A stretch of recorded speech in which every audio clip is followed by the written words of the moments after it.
Minyak berdarah di Libya, fakta dan data. Afrika adalah pulau terbesar kedua di dunia dengan kandungan kekayaan alam yang melimpah. Libya menempati urutan keempat sebagai negara terluas di Afrika. Peperangan antar suku dan agama silih berganti memakan korban yang tidak sedikit di daratan tersebut sebelum dikolonisasi oleh Italia yang berakhir sampai tahun 1942. Suku terbesar adalah suku Berber yang tinggal secara nomaden. Sekitar 85% dari wilayah Libya terdiri dari padang pasir tandus. Daerah suburnya terletak hanya di belahan pantai yang sempit dan beberapa tempat yang mempunyai oase. Pada tahun 1942 negeri ini diduduki oleh Inggris dan Prancis. Setelah Perang Dunia Kedua berada di bawah perwalian PBB yang diwakili oleh Inggris dan Prancis yang bersama-sama menjajah Libya sebagai bagian dari kolonisasinya bersama Aljazair dan Tunisia.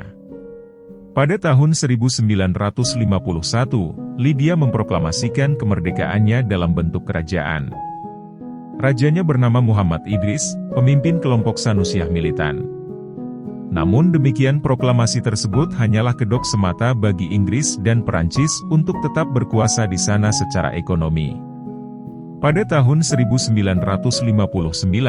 ditemukan sumber-sumber minyak bumi pertama kali di Libya yang dapat menghasilkan minyak dalam jumlah besar.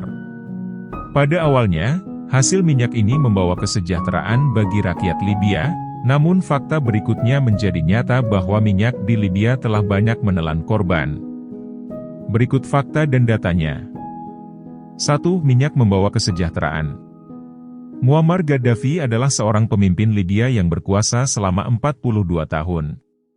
Lahir pada tanggal 7 Juni 1942 di Sirte, Libya, yang kemudian berkarier di militer dengan pangkat tertinggi kolonel. Berasal dari keluarga suku Al-Qadafah yang tinggal di gurun Libya.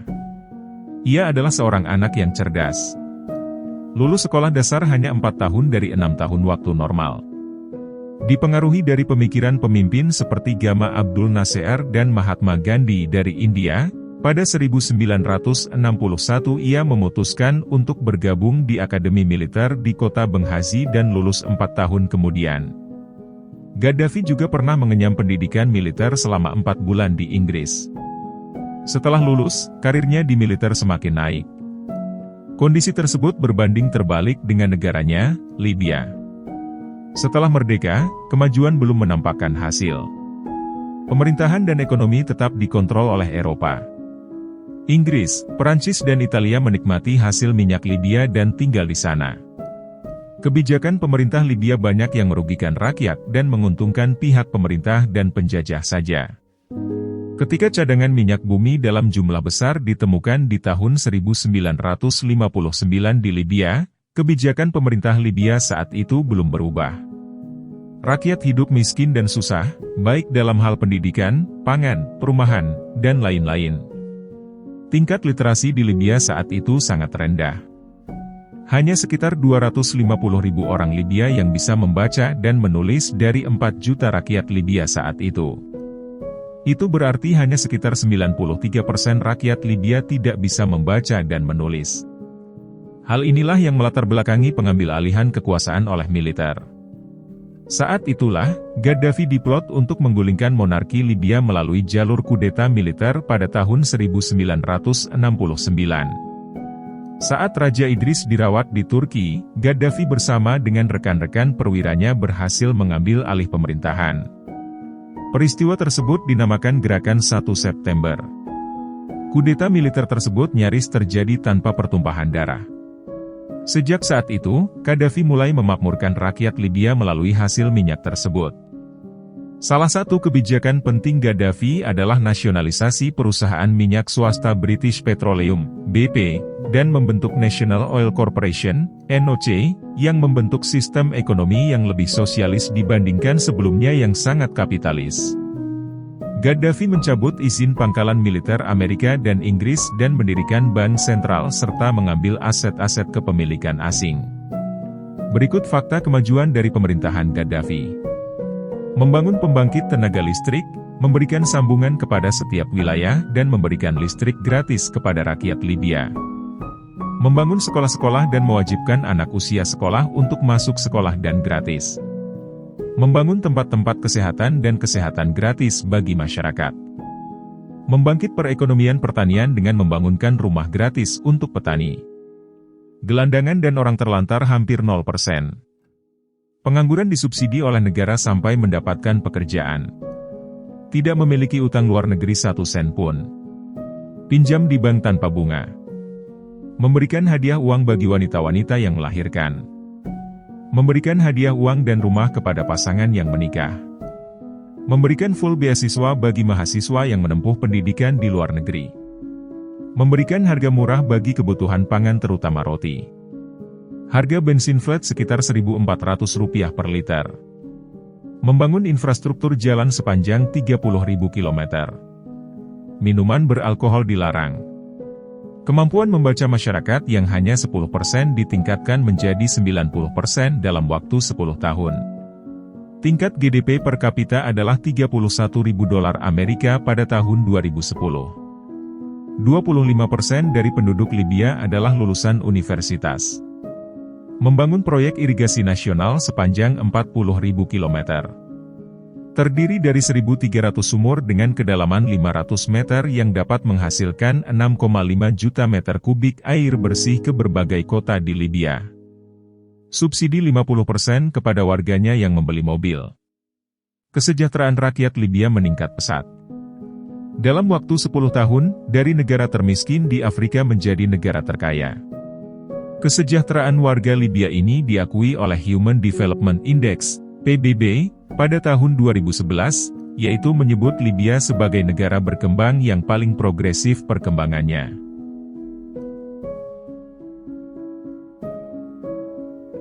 2. Minyak mulai makan korban. Sejalan dengan pembangunan yang luar biasa tersebut, hasil dari minyak juga berdampak pada kekuatan militer Libya dan kekuatan financial Gaddafi. Berikut fakta dan data bahwa minyak Libya mulai makan korban. Pada tahun 1973, hubungan antara Libya dan Chad, negara tetangga di sebelah selatan, memburuk. Pada tahun 1978, Inggris, Perancis dan Amerika Serikat ikut ambil bagian. Dengan kekuatan udara yang besar, Amerika Serikat dan Inggris berhasil memukul mundur 15.000 tentara Libya dan menelan korban dari pihak tentara Libya sebesar 5.000 tentara.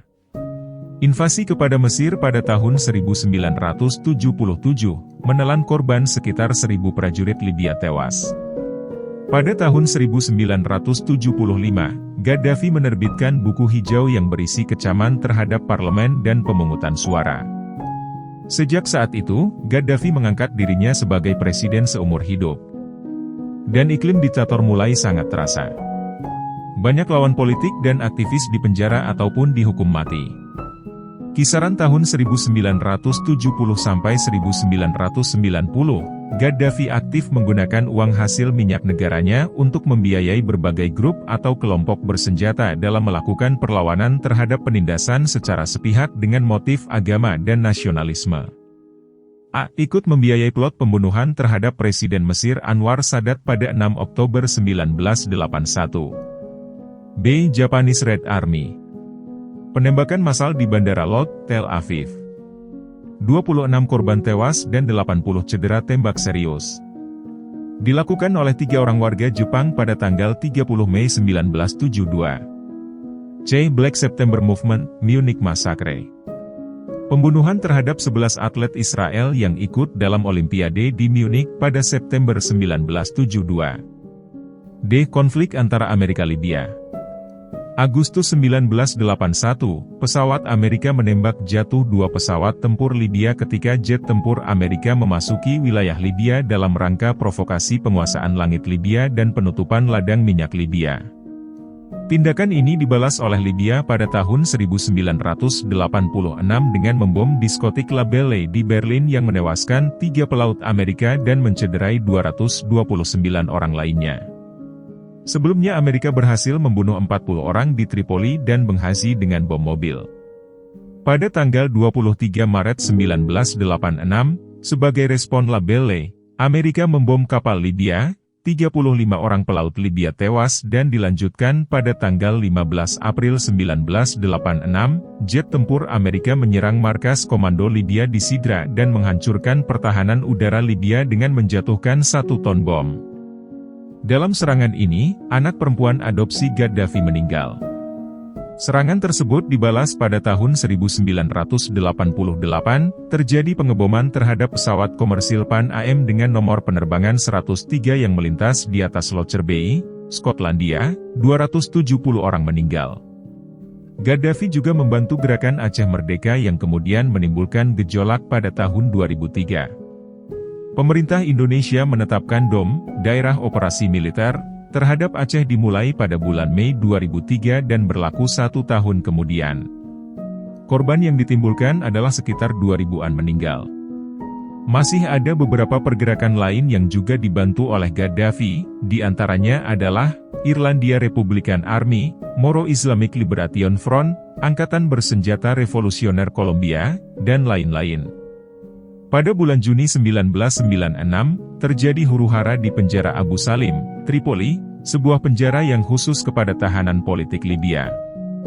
Penyebabnya adalah larangan menjenguk dari anggota keluarga kepada tahanan. Langkah ini diambil Libya sebagai balasan terhadap tindakan embargo dan sanksi ekonomi kepada Libya. Terjadi pemberontakan dan percobaan melarikan diri dari tahanan. Sekitar 1.200-an orang diberondong peluru dari senapan laras panjang. Ribuan korban dari tragedi ini dikubur di atas tanah parit yang kelak akan dibangun penjara di atas tanah kuburan massal ini.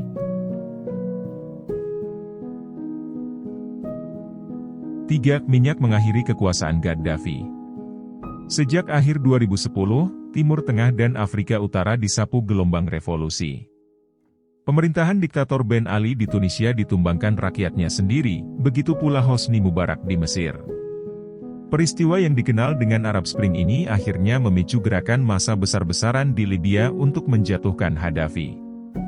Beberapa menteri Gaddafi juga mengundurkan diri dan membentuk National Transitional Council, NTC, untuk mendesak PBB mengambil sikap terhadap Gaddafi. Upaya ini diambil sebagai tindak lanjut atas perebutan kembali Benghazi yang sebelumnya dikuasai pemberontak. Peristiwa Arab Spring sendiri jika dianalisa lebih mendalam merupakan rekayasa Eropa yang dipelopori oleh Inggris dan Perancis sebagai upaya mereka untuk kembali menanamkan pengaruh yang kuat di kawasan tersebut. Spesial untuk Libya, keinginan dari Inggris dan Perancis sangat besar untuk kembali menguasai ladang minyak Libya. Berapa sih sebenarnya hasil lifting minyak dari Libya per hari?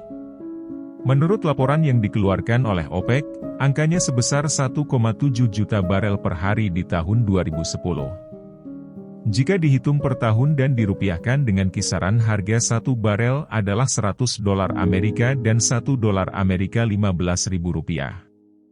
Maka dalam 1 tahun, penghasilan minyak di Libya adalah Rp1.000 triliun. Belum lagi potensi gas alamnya yang sudah terdeteksi keberadaannya. Selain itu posisi lautan Libya yang sangat strategis sebagai jalur penghubung perdagangan Asia, Afrika dan Eropa. Pada sisi Amerika, keberadaan Gaddafi sudah pada titik di mana pemimpin Libya harus diturunkan dengan alasan. 1. Keinginan Gaddafi untuk menyatukan Afrika dalam satu mata uang yaitu emas diperkirakan akan merembet ke Timur Tengah. Jika demikian, hegemoni dolar Amerika akan terancam di kawasan tersebut. Sistem perekonomian tanpa riba juga menjadi ganjalan bagi Yahudi. Selain gagasan penyatuan mata uang berdasarkan emas, Afrika akan menjadi satu kawasan ekonomi tanpa batas dengan penggunaan satu paspor. Sehingga hal ini akan lebih mirip Eropa, walau dalam realisasi sulit, namun Amerika memandangnya lain.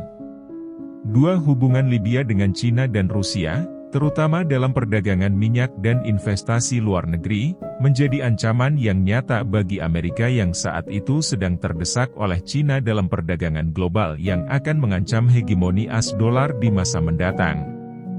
Perdana Menteri Inggris David Cameron dan Presiden Perancis Nicolas Sarkozy mempunyai peran yang sangat besar terhadap serangan ke Libya. Melalui PBB, mereka melibatkan NATO dengan mempersuasif Sekretaris Pertahanan Amerika, Hillary Clinton.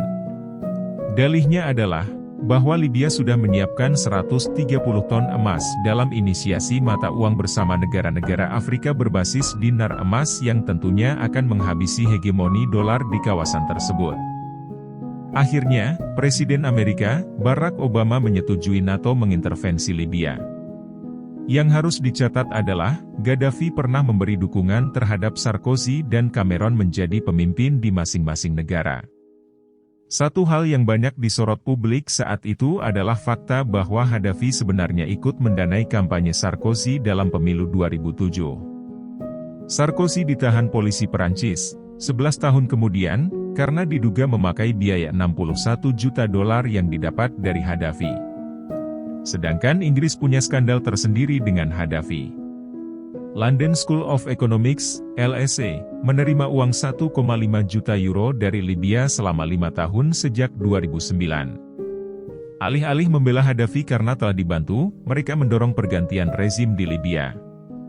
Hal tersebut dikatakan oleh Gaddafi dalam wawancara dengan France 3 TV 16 Maret 2011, 3 hari sebelum NATO menghujani Libya dengan misil. Dalam perang selama 7 bulan itu, sebanyak 110 misil jenis Tomahawk ditembakkan ke Libya oleh NATO, dalam 26.100 misi penyerangan melalui udara dan melibatkan 150 drone. Korbannya adalah lebih dari 200.000 rakyat Libya mati.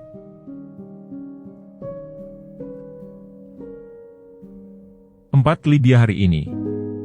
Hari ini Libya adalah negara terbelakang yang kacau balau di Afrika Utara. GDP per kapita merosot menjadi 9.000 dolar Amerika dari 31.000 dolar Amerika pada 10 tahun yang lalu. Tingkat kemiskinan menjadi 30% dibanding 10 tahun yang lalu hanya 0%. Utang yang semakin menumpuk terhadap IMF dibandingkan tahun 2010, hanya 0%. Lifting harian minyak hanya sekitar 200.000 barel per hari dibandingkan dengan 1,7 juta barel tahun 2009. Bangku kuliah banyak kosong disebabkan faktor keamanan dan berlangsung terus memburuk. Sampai dengan pertengahan bulan Oktober 2022, Amerika dan negara-negara Eropa telah menetapkan Libya sebagai negara yang tidak boleh dikunjungi karena bahaya level 4 terhadap turis. Maraknya tindakan penculikan, pemerkosaan dan pembunuhan makin merajalela di mana pertentangan kelompok memperebutkan kekuasaan atas minyak makin menjadi. Pemilihan umum di Libya terus mengalami penundaan karena situasi konflik yang tak kunjung padam. Pada tahun 2016, Presiden Barack Obama mengungkapkan kekecewaannya atas kegagalan Eropa menangani konflik di Libya pasca jatuhnya Gaddafi. Dia menyesalkan secara eksplisit atas ajakan dua sekutunya yaitu Inggris dan Perancis untuk menyerang Libya sedangkan belakangan dia tahu bahwa Sarkozy menerima dana pemenangan Presiden Perancis dari Gaddafi dalam jumlah besar, hampir sama dengan Cameron. Demikian fakta dan data Libya hingga hari ini di mana minyak di Libya akan terus meminta korban sampai mungkin kemunculan kembali sosok seperti Gaddafi yang bisa menstabilkan negara tersebut.